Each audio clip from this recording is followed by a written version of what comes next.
What is up, guys? Back in today with another reaction to another, this time with episode 8. Good episode last time out. I think we've got a beach episode of all things today, so should be interesting to see how that does go down. Let me know what you guys think about this one though down in the comment section. Make sure to leave a like on the video if you guys do like, and subscribe to the channel if you want to keep up to date. And I'll be in. That's tomato juice, isn't it? I reckon that's tomato juice. Yeah, it's good that Japan likes their tomato juice so much. It's a good little fake out, I guess, for horror stuff. But yeah, we'll see how the tone does in this episode. I did mention last time, pretty strange.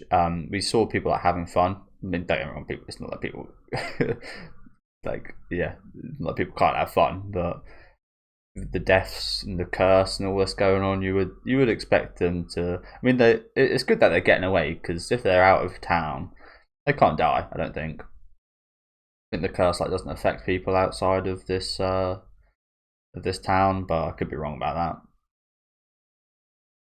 that. As we might have just seen there, but again, I've got a feeling that's a little bit of a fake out. So yeah, it's a good thing that they're getting away. It's just it's a shame because they do have to go back. Maybe that's where the tone will change. Maybe it'll be happy and such until they realise, which is a quite a usual case with teenagers, especially on like trips and like sleepovers and such. When you realise it's all over, pretty depressing.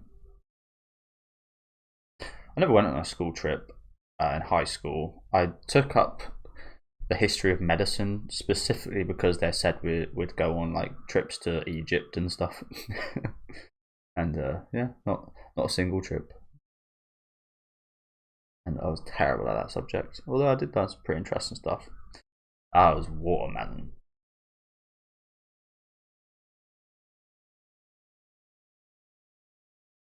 Close enough.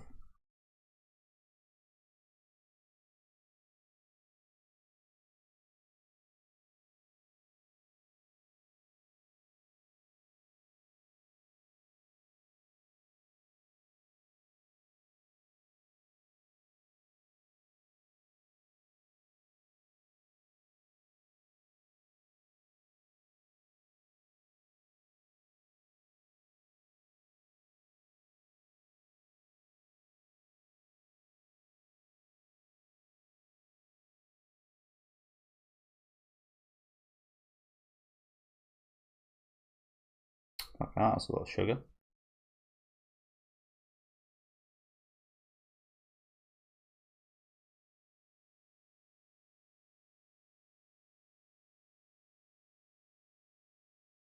Again, I kind of feel like it's a bit contrived in that regard, with a lot of stuff regarding the curse. There's so much gone missing that is unexplained. Like, it's unexplained why the registry removes the names. Obviously, it's the name of not finding out who the additional person is. That's like we're removing people's memories as well. Like, what's the deal with that? We're interrupting phone signals. This feels a little bit contrived in a few places, but I can overlook that.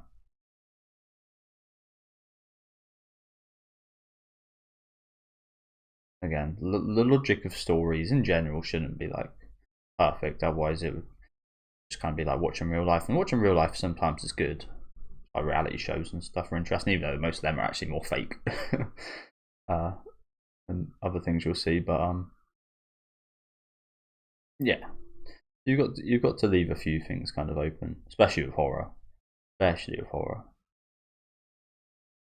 we'll take a few artistic liberties.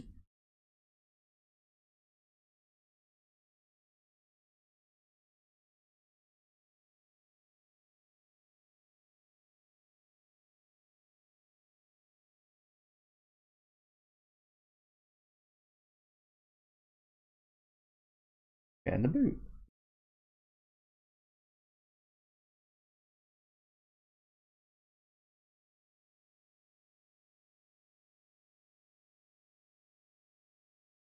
How does that car look like it can't fit 4 people?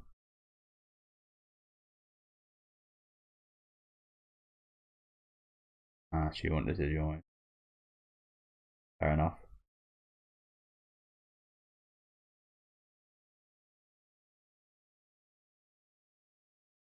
believed her when she said that. It's literally a 4-seater.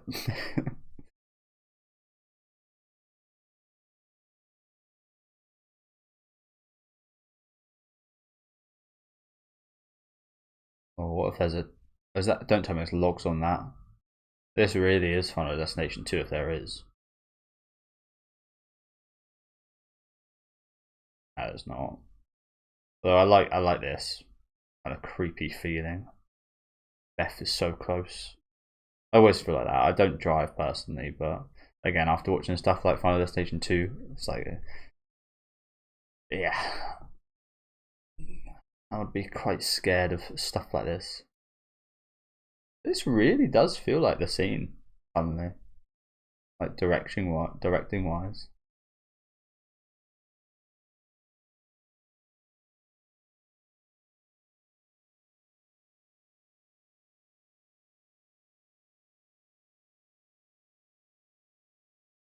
Well, no. Doesn't mean you could just start speeding.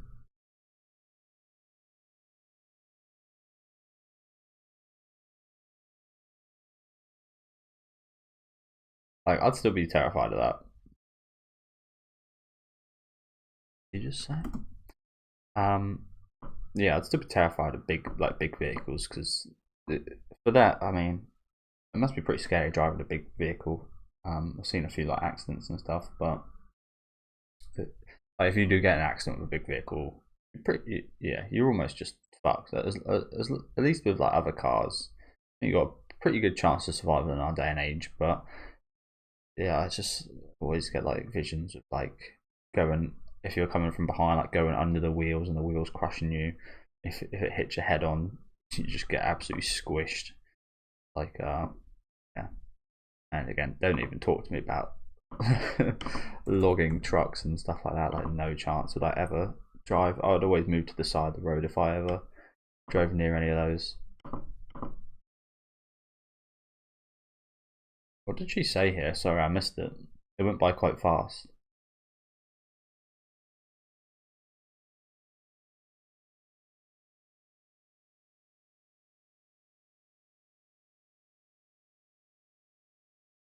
Oh no, I guess not.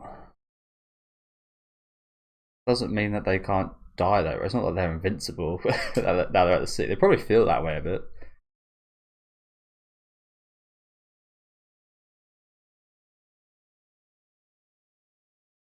But yeah, probably they probably feel a bit invincible now. Don't get me wrong. I feel like that's actually pretty good that they've done that with her character.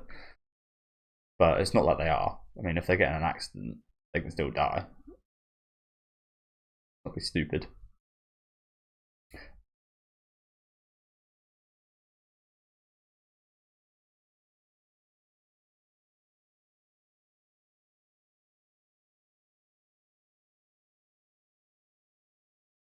No, I can't imagine it would be.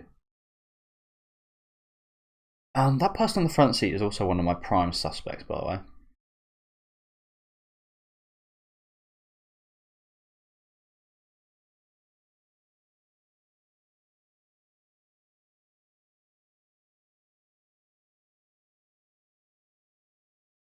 I feel like she's going to die quite soon. It does feel like the best and my favourite side characters always seem to die in this show, so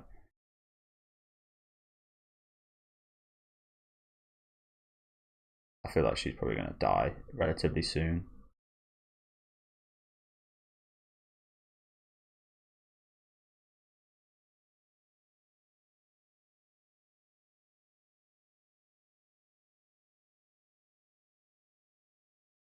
Party!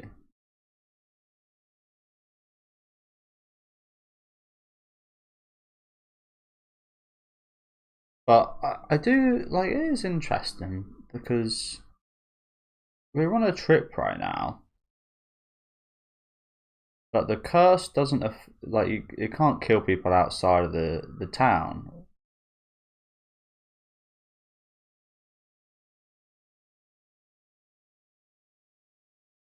Yeah, the curse doesn't affect people outside the town, but seemingly the dead person can still go out of town. which is quite strange, isn't it? Maybe they're not, and maybe they're just not here.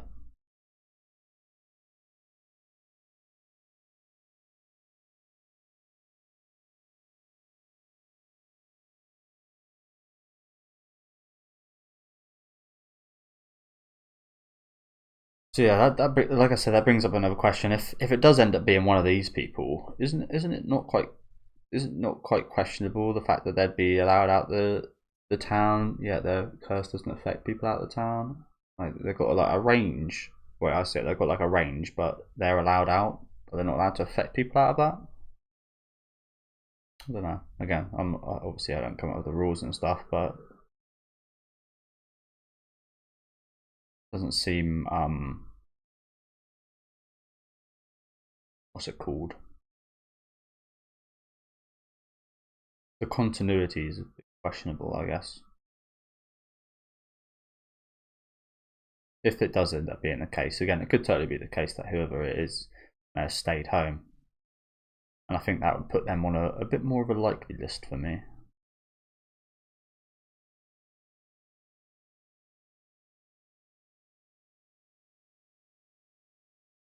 What was he putting on the watermelon?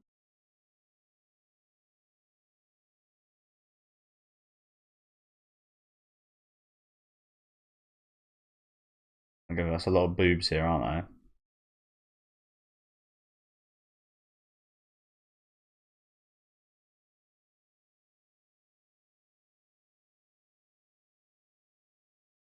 Again, I'm used to it with a lot of horror movies, and it usually is younger girls. Not as young as this. In Japan, they very much have no problem showing stuff like this, do they? Whereas at least in like Friday the 13th movies and stuff, they're at least of age.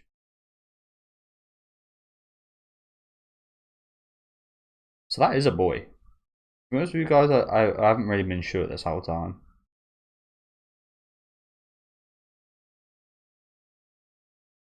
Again, who does that? Who does stuff like that when they're in this situation?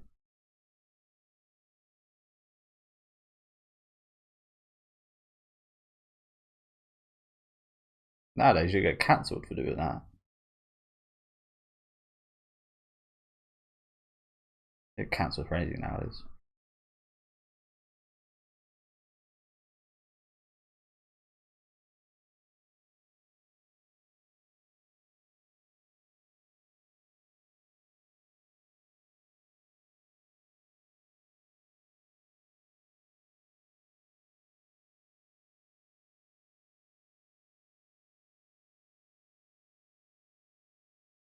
What do you do? Do you have to kill them?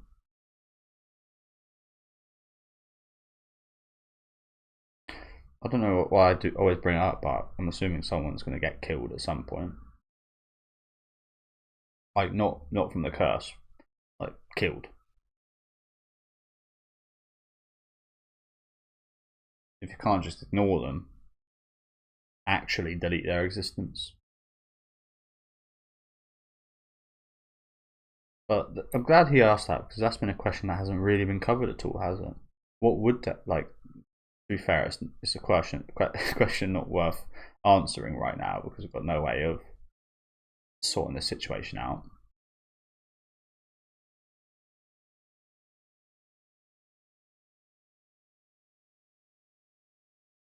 But if we were to,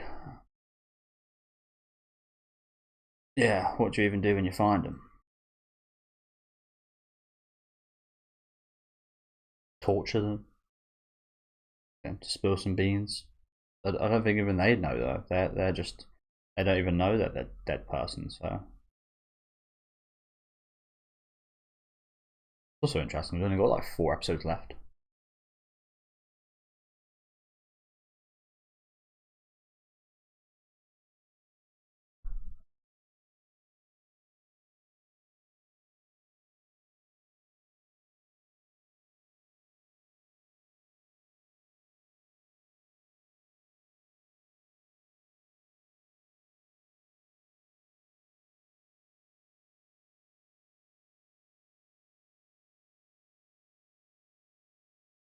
A bit unfair.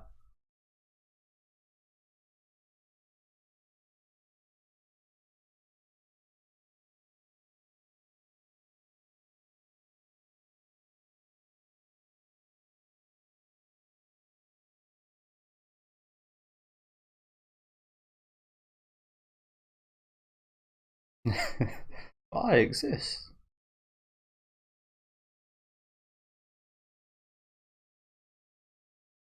So it seems like they've also, they're not even helped their teammate out. He's literally your teammate. But yeah, it seems like they had the same idea, whoever wrote this story, to make it at least a bit ambiguous as to this person's sex, considering they've made them a woman in the sand.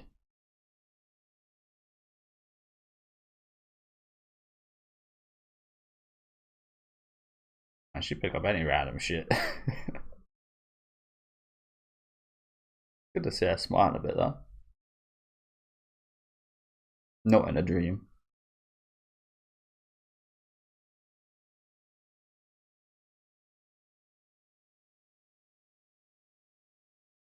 Oh, you can eat that.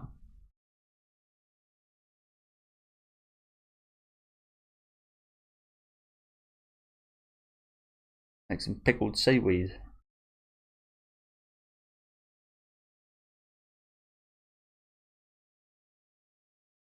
Wow.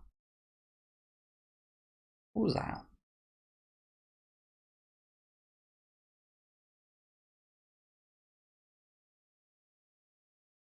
Oh, it was an octopus. That's pretty cool.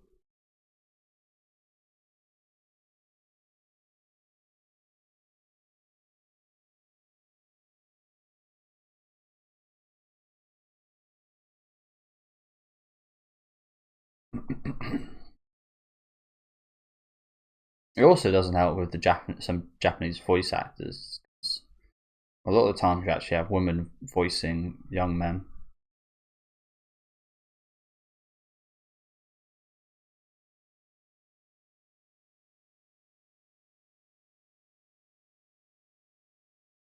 What is that? A sea slug. Looks like Puku Muku.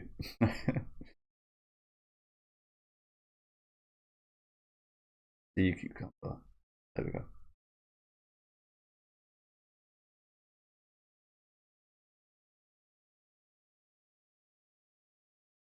Oh, not. We plan on eating the starfish and the fucking sea cucumber. I'm gonna plan. Oh, that's really cute. I'm gonna plan on eating all this.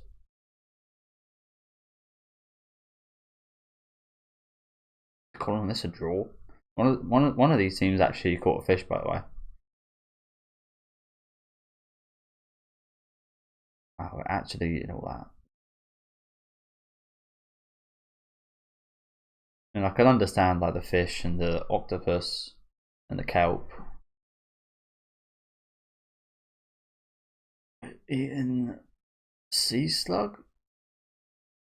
Cucumber? I've never heard of that. I didn't even eat the fish.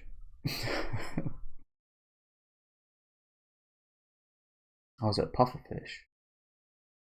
Probably best not eat that, it's probably poisonous. What the fuck? Japan, I guess. Japan have their seafood, don't they?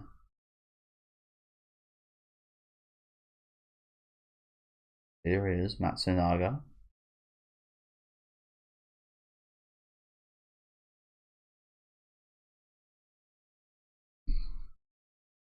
One sec. Sorry, guys. I mean, this isn't important whatsoever. But what did we actually cook up here then? Just go through it. We cooked up this little hermit crab, I think. Had kelp, which is fine. I think they had a sea cucumber. Again, I've never heard of anyone eating one of those, but yeah. An octopus. Yeah, cucumber and octopus. That is nasty.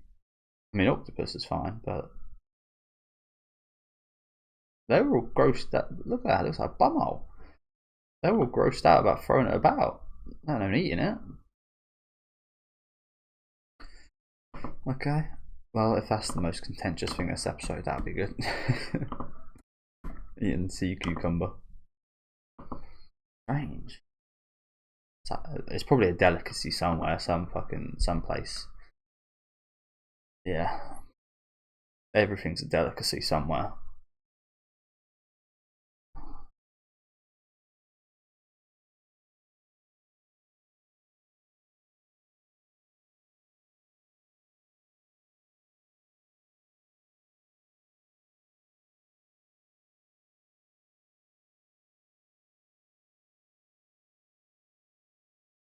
Old geezer.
Yeah, he doesn't know how he did.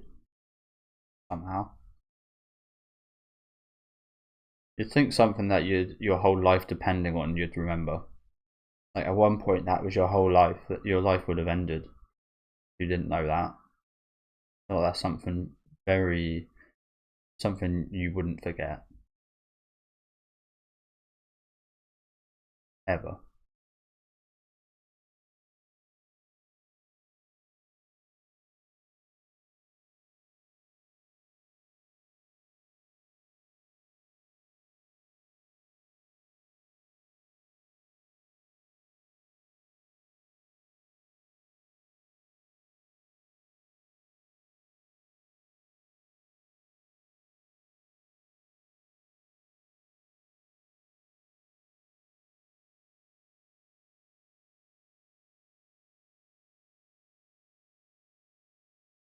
That reminds me of the that reminds me of the Japanese segment in Cabin in the Woods. They've got like a separate kind of. If you guys haven't seen the movie, slight spoilers here. Check out if you're a big horror fan. It's pretty much a bit of a parody of horror movies, but a really good parody of Cabin in the Woods style movies. And there's segments throughout with us. Like they've got to hold these rituals of killing people in interesting ways. Bit like making horror movies, but actually doing it. It is a horror movie, of course, so it's fake, but yeah, it's pretty complex to actually describe, to be honest with you. But yeah, they have these segments in Japan, and there's like a curse at like a children's school, and they end up all the little girls end up holding hands in a circle and singing or chanting something, and end up getting rid of the curse. Just kind of takes me back to that a little bit. And they said the Japanese never fail. The Japanese weren't supposed to fail. The ritual, everyone's got to kind of complete the ritual, otherwise the kind of old gods will end up destroying the world or something like that. And Japan has never failed. 100% success rate until the little girls started holding hands and chanting.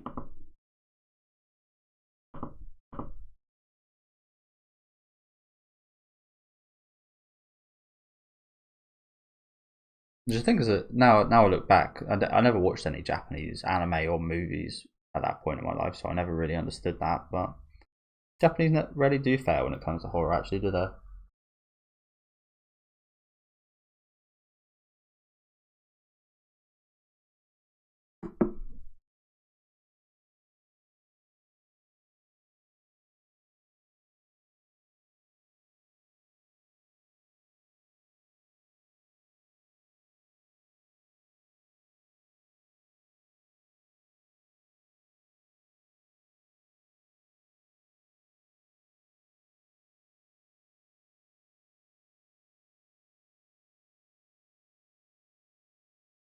God, you would have thought.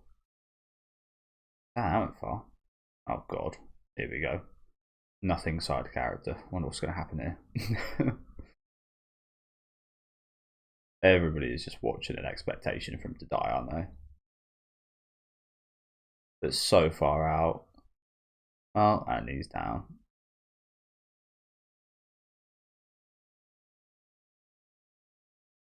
So the curse can come out here.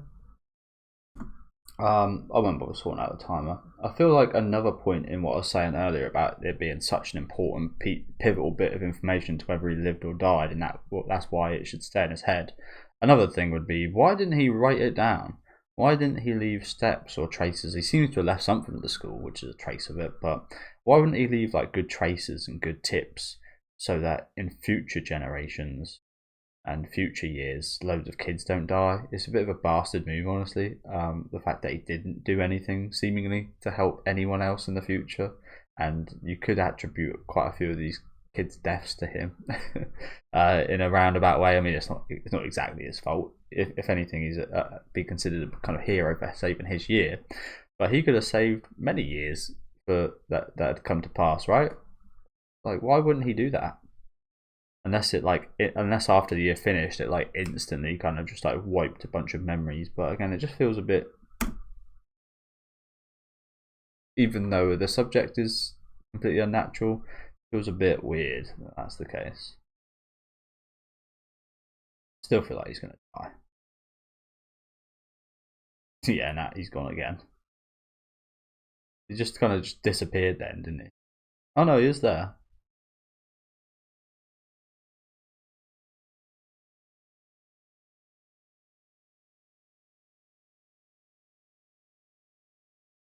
Holy shit. Oh shit. Oh, this is gonna be messy.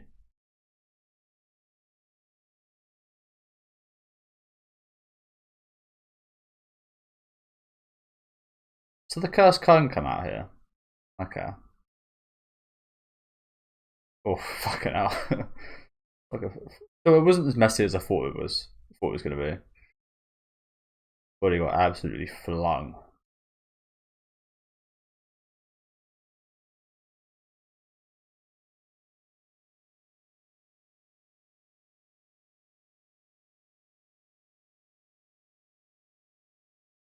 Left it in the classroom. Wow, so you're telling me there's a bit of major information in the classroom you haven't found yet? Interesting. Okay. Well, yeah, that was a decent beach episode. Again, some of the vibes felt a bit like, again, just a bit like too fun, a bit more depressing, I guess. It was nice to see them have a bit of fun. Again, I can understand why they might feel like a bit invincible. We're going to a place where this curse doesn't affect us, out of town. I can't die. There's no chance of me randomly dying and being super paranoid about everything that I'm walking past. I feel invincible. I could understand that for sure. At the same time, you should kind of be mourning your fellow students. Yeah. But we did get some good information there. That was one of my Wayne worries. My Wayne worries about this episode. One of my main worries about this episode was that it was just going to be a kind of filler beach episode with nothing happening apart from just like vibes. But we did get some good information. Well, we didn't, but we got some leads to some good information. And we did get some good information in the fact that the curse is still with us, even outside of this town, which I think is unheard of. I think they did say something earlier in the season about it not being the case, but must have been something powerful that drove it here or something. I don't know. Maybe it followed someone here. Oh god, looks like lots happening next week. Jesus. But yeah. I mean, so far we've only really had like max like one person die, and it's not even like every episode. It's like maybe every other episode that's happened. It looks like they went to his funeral or something here. It looks like a hell of a lot going on. Like Frankenstein vibes going on here.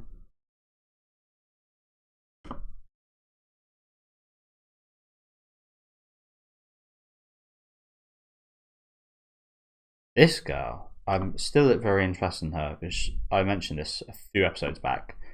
She is the only one that voted for Koichi not to be ignored, to not exist, and I still wonder why that is. Two big blood drops there, and so much is happening. I think that's just that guy's dead body. I think it's done the Michael Myers. You guys know the classic Michael Myers movie where he kills someone. He hangs it up either with his knife, or sometimes he'll just like put it in like an attic. I think Jason does this as well, but yeah, they put it in like an attic or somewhere where you open something and make the body fall down. They love doing that one, making a body fall down from the ceiling or something when someone opens the door. They love that trope. Looks like they've done the same here. Someone's like hung his body up, almost like a kind of paint kind of prank where you put like a bit of paint or something on like an open door. When they open it, it kind of falls down. What I want to see that scene just before that. This one. It's so hard because it's like literally like a frame. Wow, what's happening here? What was happening there? The god is like throwing thunder down or something. On earth. Oh, someone's getting hit by that.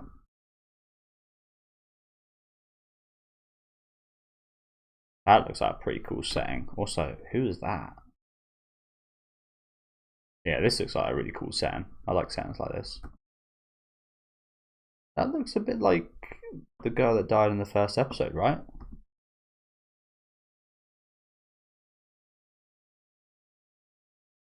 Perhaps it is. But we saw one person who we previously saw died, which is the person that died at the end of this episode. We saw him next episode as well. So maybe it's like a dream sequence, or maybe they're just like, maybe there's somewhere kind of this place that we see. Maybe this is like where their souls are kept or something when they die.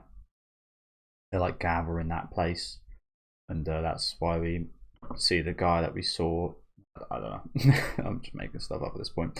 But yeah, thank you guys for watching. Again, pretty good episode, which I was not expecting. I was expecting it to be one of the lesser episodes, expecting a lot of fan service. You did get a lot of fan service again. I always find it weird, fan servicing teenage characters like this, but Japan will do what Japan does, I guess. And it is a very horror trope, but again, it's a little bit weird, even weirder here than it is usually, to be honest with you. I've heard some weird stories about like old horror movies, especially with stuff like that. Yeah, we did get some decent leads here, I guess. I was hoping that the ending kill would have been a little bit more graphic. I think that was a really cool like style of kill right there. The propeller, quite a rare one as well. It's rare you see that. But again, I take it back to Final Destination. There's, funny enough, one in Final Destination 3. I think it's a car engine. I think, which is slightly similar. It like comes out of the front of the car and into the back of a character's head, and it's really yeah, one of my favourite kills in that movie. Happens really quickly.